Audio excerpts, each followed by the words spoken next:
ഈശോ മിശിഹായിക്ക് സ്തുതിയായിരിക്കട്ടെ. സുഖമാണോ എല്ലാവർക്കും? പഠിക്കുന്നുണ്ടല്ലോ? കഴിഞ്ഞ ക്ലാസ്സിലുള്ള ആക്ടിവിറ്റി ചെയ്യാൻ സാധിച്ചോ? സാരമില്ല, പതുക്കെ സാവധാനത്തിൽ ചെയ്താൽ മതി. സാധിക്കുന്ന സഹായം മറ്റുള്ളവർക്ക് ചെയ്യുക എന്നതാണ് പ്രത്യേകിച്ചും ഞാൻ ഉദ്ദേശിച്ചത്.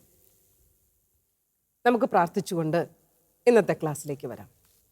ഞങ്ങളെ സ്നേഹിക്കുന്ന ഈശോയെ, ഈ കുഞ്ഞുമക്കളെല്ലാവരെയും അങ്ങയുടെ മുമ്പിൽ ഒരു സ്നേഹ കാണിക്കയായി ഞാൻ സമർപ്പിക്കുന്നു. അവിടുന്ന് ഞങ്ങളെ തൊട്ടനുഗ്രഹിക്കണമേ. അങ്ങയെക്കുറിച്ച് പഠിക്കാനുള്ള ആഗ്രഹം ഞങ്ങളുടെ ഉള്ളിൽ വർദ്ധിപ്പിച്ചു തരണേ. അങ്ങ് ഞങ്ങളുടെ കൂടെ ആയിരിക്കണമേ. ആമേൻ. ഏത് പാഠമാണ് നമ്മൾ പഠിച്ചുകൊണ്ടിരുന്നതെന്ന് ഓർമ്മയുണ്ടോ? 7ാമത്തെ പാഠം. അതിൻ്റെ ടൈറ്റിൽ എന്തായിരുന്നു? സഭ പങ്കുവെക്കുന്നവരുടെ സമൂഹം. നമ്മൾ സഭയെക്കുറിച്ച് കുറേ കാര്യങ്ങൾ പഠിച്ചു. 6.5 പാഠങ്ങൾ പഠിച്ചു കഴിഞ്ഞു. 1.5 പാഠം കൂടെ കഴിഞ്ഞു കഴിഞ്ഞാൽ ഉടനെ നമ്മുടെ മിഡ് ടേം എക്സാം വരാറായി. ഇപ്രാവശ്യം ആർക്കും മാർക്ക് കുറയാൻ പാടില്ല. ഉഷാറായിട്ട് പഠിക്കണം. ഈശോയുടെ കുഞ്ഞുമക്കൾക്ക് കാറ്റഗിസത്തിനായിരിക്കണം ഏറ്റവും കൂടുതൽ മാർക്ക്. 7ാം ക്ലാസ് കഴിഞ്ഞ് 8ാം ക്ലാസ്സിലേക്ക് എത്തുമ്പോഴേക്കും സഭയെക്കുറിച്ച് നമ്മൾ പഠിച്ച് 8, 9, 10 ക്ലാസ്സുകളിലൊക്കെ സഭയെക്കുറിച്ചാണ് നമ്മൾ പഠിക്കാൻ പോകുന്നത്. എന്ന് വെച്ചാൽ ഒരു 3 വർഷത്തെ ഡിഗ്രി കോഴ്സ്. അത് കഴിഞ്ഞാൽ ഉടനെ സർട്ടിഫിക്കറ്റ് കിട്ടും. എന്തിൻ്റെ? സഭയുടെ വീരസന്താനങ്ങളായി മാറിയതിൻ്റെ, സഭയെക്കുറിച്ച് പഠിച്ചറിഞ്ഞതിൻ്റെ സർട്ടിഫിക്കറ്റ്. നമ്മൾ തുടങ്ങി 6.5 ലെസൺസ് നമ്മൾ ഇതുവരെയും പഠിച്ചു കഴിഞ്ഞു. നമുക്ക് തുടങ്ങാം. ഇന്ന് കഴിഞ്ഞ പാഠത്തിൻ്റെ തുടർച്ചയാണ് നമ്മളിന്ന് കാണുക. അതിൽ ആദ്യത്തെ ചെറിയ തലക്കെട്ട് തന്നെ ഉത്ഥാനത്തിലുള്ള പ്രത്യാശ പങ്കുവെക്കാനുള്ള പ്രേരണ എന്നാണ്. ഈ ഉത്ഥാനത്തിലുള്ള പ്രത്യാശ ഉള്ളത് കൊണ്ട് മാത്രമാണ് നമ്മളൊക്കെ പങ്കുവെക്കുന്നത്, മറ്റുള്ളവർക്ക് നന്മ ചെയ്യുന്നത്. കാരണം ഈ ചെറിയവനിൽ ഒരുവന് നിങ്ങൾ ചെയ്തപ്പോഴെല്ലാം എനിക്ക് തന്നെയാണ് ചെയ്തത് എന്ന് നമ്മൾ വായിക്കുന്നുണ്ട്. എവിടെയാ? വിശുദ്ധ മത്തായിയുടെ സുവിശേഷത്തിൽ അന്ത്യവിധിയുടെ സമയത്ത് കൃത്യമായിട്ട് പറഞ്ഞു വെക്കുന്നുണ്ട്. അപ്പോൾ ഈ ലോകത്തിലെ ജീവിതത്തിനു ശേഷം സ്വർഗത്തിൽ നമുക്കൊരു ജീവിതമുണ്ട് എന്നുള്ള ഉറച്ച ബോധ്യം ആദ്യം നമ്മുടെ മനസ്സിൽ വേണം. ഇതൊക്കെ കടന്നു പോകും. നമ്മൾ ഈ ലോകത്തിൽ സമ്പാദിക്കുന്നതൊന്നും നമുക്ക് കൊണ്ടുപോകാൻ പറ്റില്ല. വെറും കയ്യോടെ നമ്മൾ തിരിച്ചു പോകണം. ആരെയും കൂടെ ചേർക്കാൻ പറ്റില്ല. അതൊരു സത്യമാണ്. എന്നും നമ്മളത് ഓർക്കണം. പക്ഷെ അങ്ങനെയുള്ള കാര്യങ്ങൾക്ക് നമ്മൾ അധികം പ്രാധാന്യം കൊടുക്കുന്ന, അല്ലെങ്കിൽ നമ്മൾ മറന്നു പോവുകയാണ്. നമ്മൾ സഭയെക്കുറിച്ച് പഠിച്ചു വരും തോറും, വളർന്നു വരും തോറും ഈ ഒരു ബോധ്യം നമ്മളുണ്ടാകണം. 8ാം ക്ലാസ്സിലൊക്കെ ആയി കഴിഞ്ഞു കഴിഞ്ഞാൽ ആർക്കെങ്കിലുമൊക്കെ എന്തെങ്കിലുമൊക്കെ സഹായം ചെയ്യാൻ നമ്മുടെ കയ്യിൽ 2 പെൻസിലുണ്ട്, അതിലൊരെണ്ണം എനിക്ക് അധികം ആവശ്യമില്ല, ഇല്ലാത്തൊരാളെ എൻ്റെ കൂട്ടുകാരനെ കണ്ടു, അതെടുത്ത് കൊടുക്കാനുള്ള ഒരു നല്ല മനസ്സ്. ഒരുപാട് ഇത്തരം സന്ദേശങ്ങളൊക്കെ വാട്സപ്പ് വഴിയൊക്കെ നിങ്ങൾ കാണുന്നുണ്ടാവും. ആ ഒരു ചിന്ത എപ്പോഴും നമ്മുടെ മനസ്സിലുണ്ടാകണം. ഇതിന് കാരണം എന്താണെന്നറിയോ? നമ്മൾ മറ്റുള്ളവരുമായിട്ട് പങ്കുവെക്കുമ്പോൾ ആർക്കാണ് നമ്മൾ കൊടുക്കുന്നതെന്ന് അറിയാമോ? ദൈവത്തിനാണ്. സ്വർഗത്തിലെത്തുമ്പോൾ ദൈവത്തിൻ്റെ ബാങ്കിൽ നമ്മൾക്ക് ഡെപ്പോസിറ്റ് ചെയ്തതുണ്ടെങ്കിൽ അതാണ് ദൈവസന്നിധിയിൽ നമ്മളെ സമ്പന്നരാക്കുക. അതുകൊണ്ട് പങ്കുവെക്കാൻ നമ്മൾ ഒരിക്കലും മടി കാണിക്കരുത്. മക്കളൊന്ന് പറഞ്ഞേ, നമുക്ക് എന്തൊക്കെ പങ്കുവെക്കാം? നിങ്ങളുടെ ഈ പ്രായത്തിൽ എന്തൊക്കെ പങ്കുവെക്കാൻ പറ്റും? ക്ലാസ്സിൽ നന്നായിട്ട് പഠിക്കുന്ന കുട്ടിയാണെങ്കിൽ നമ്മുടെ കൂടെയുള്ള കുട്ടിക്ക് എൻ്റെ കൂട്ടുകാരിക്ക് അറിയില്ലെങ്കിൽ പറഞ്ഞു കൊടുക്കുക. പറഞ്ഞു കൊടുക്കുമ്പോൾ ഒരിക്കലും എൻ്റെ അറിവ് കുറഞ്ഞു, എൻ്റെ മാർക്ക് കുറയുമെന്ന് ചിന്തിക്കരുത്. പറഞ്ഞു കൊടുക്കുന്നത് വഴി ആ കൂട്ടുകാരൻ അല്ലെങ്കിൽ കൂട്ടുകാരി അനുഗ്രഹിക്കപ്പെടും, ഞാൻ ഇരട്ടിയായിട്ട് അനുഗ്രഹിക്കപ്പെടും.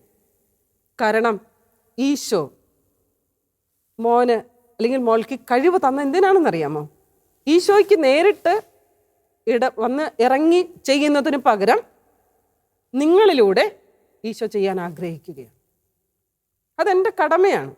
എനിക്ക് തോന്നുകയാണ് ആ കൊച്ചിനെ സഹായിക്കണം എന്ന് തോന്നിയാൽ സഹായിക്കണം. അത് ഈശോ നമ്മെ വരമേൽപ്പിച്ചതാണ്. നമ്മുടെ ആരോഗ്യം. നിങ്ങളുടെ വീട്ടിൽ എന്തെങ്കിലും ഒരു ഭക്ഷണ സാധനം ഉണ്ടാക്കി തൊട്ട അയൽപക്കത്തെ വീട്ടിൽ അമ്മ പറയാണ്, മോനെ ഇതൊന്ന് അപ്പുറത്തെ വീട്ടിലൊന്ന് കൊണ്ട് കൊടുത്തിട്ട് വാ.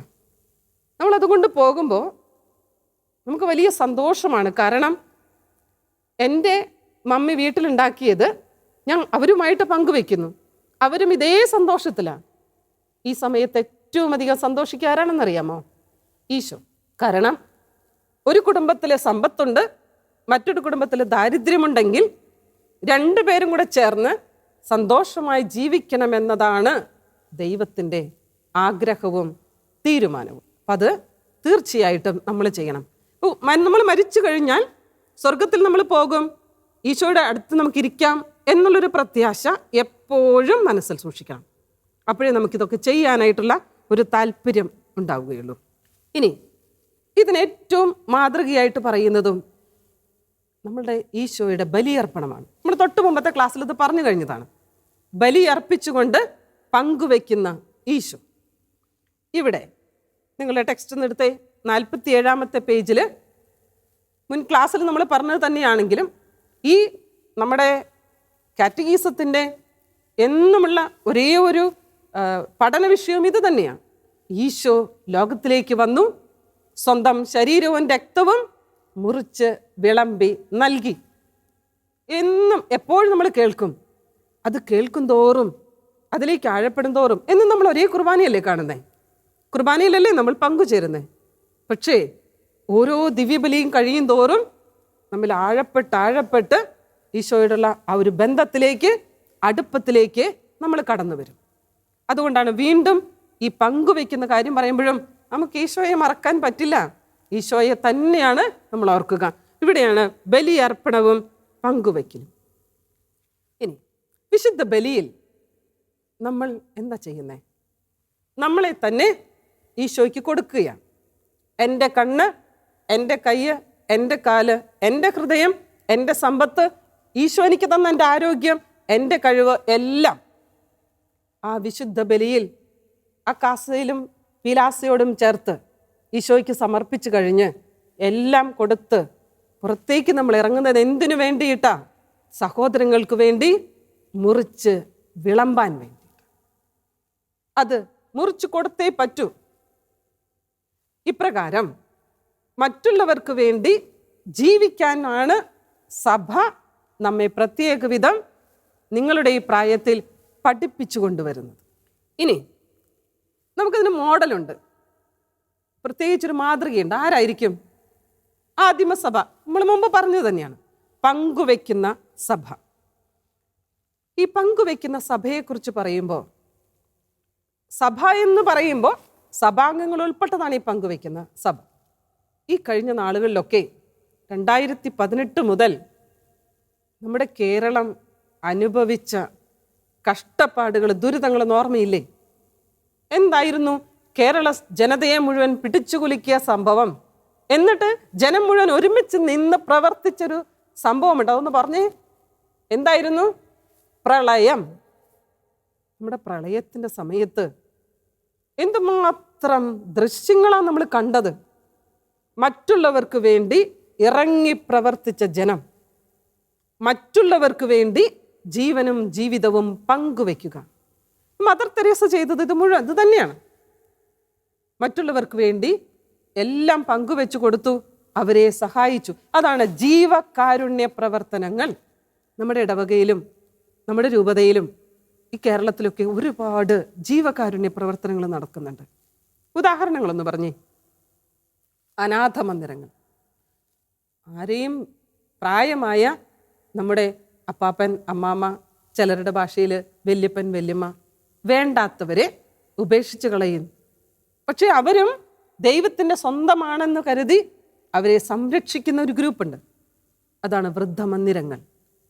ഇനി കുഷ്ഠരോഗാശുപത്രികൾ, ആർക്കും വേണ്ടാതെ തെരുവോരത്ത് ഉപേക്ഷിച്ച് കളഞ്ഞ കുഞ്ഞുങ്ങളെ നോക്കുന്ന സ്ഥലം, ഓട്ടിസം ബാധിച്ച് കിടക്കുന്ന കുഞ്ഞുങ്ങളെ നോക്കുന്ന സ്ഥലങ്ങൾ ഒക്കെയുണ്ട്. നിങ്ങളത് പ്രത്യേകം ശ്രദ്ധിക്കണേ. ഇങ്ങനെയുള്ള ജീവകാരുണ്യ പ്രവർത്തനങ്ങൾ. എന്തിനാണ് നമ്മളിതൊക്കെ കാണുന്നതെന്ന് ചോദിച്ചാൽ, നമുക്കിതൊക്കെ ചെയ്യാനായിട്ടുള്ള ഒരു താല്പര്യം, ഒരാഗ്രഹം നമ്മുടെ മനസ്സിലുണ്ടാകണം. മറ്റുള്ളവരെ സഹായിച്ചാൽ മാത്രമേ, അതാണ് ഈശോ പറഞ്ഞു വെച്ചിട്ടുണ്ട്, ദാനധർമ്മം പാപത്തിന് പരിഹാരമാണ്. നമ്മുടെ പാപങ്ങൾ പോലും മോചിക്കപ്പെടുന്നത് ഇപ്രകാരമാണ്. ഇപ്രകാരം സഹായിച്ച മറ്റൊരു വിശുദ്ധനാണ്, നമ്മുടെ മദർ തെരേസയുടെ കാര്യം പറഞ്ഞു. മറ്റൊരു വിശുദ്ധനാണ് ഫാദർ ഡാമിയൻ. മൊളോക്കോ ദ്വീപില് കുഷ്ഠരോഗികളുടെ കൂടെ പോയി താമസിച്ച് അവരെ ശുശ്രൂഷിച്ച് അവസാനം കുഷ്ഠം ബാധിച്ചു മരിച്ചു. ഇന്ന് നിങ്ങളൊക്കെ പ്രത്യേകമായി കേൾക്കുന്ന ഒരു സന്നദ്ധ സംഘടനയാണ് വിൻസെൻ്റ് ഇപ്പോൾ. വിശുദ്ധ വിൻസെൻ്റ് ഇപ്പോഴും ഇപ്രകാരം പാവങ്ങൾക്ക് വേണ്ടി മാത്രം ജീവിച്ച് മരിച്ച വ്യക്തിയാണ്. നമുക്കും ഇങ്ങനെ ചെയ്യണ്ടേ? എങ്കിൽ മാത്രമേ മക്കളെ, അതായത് 8ാം ക്ലാസ്സിലൊക്കെ പഠിക്കുന്ന പിള്ളേരെന്ന് പറഞ്ഞാൽ എന്തെങ്കിലുമൊക്കെ മറ്റുള്ളവർക്ക് വേണ്ടി ചെയ്യണം, അവരെ സഹായിക്കണം.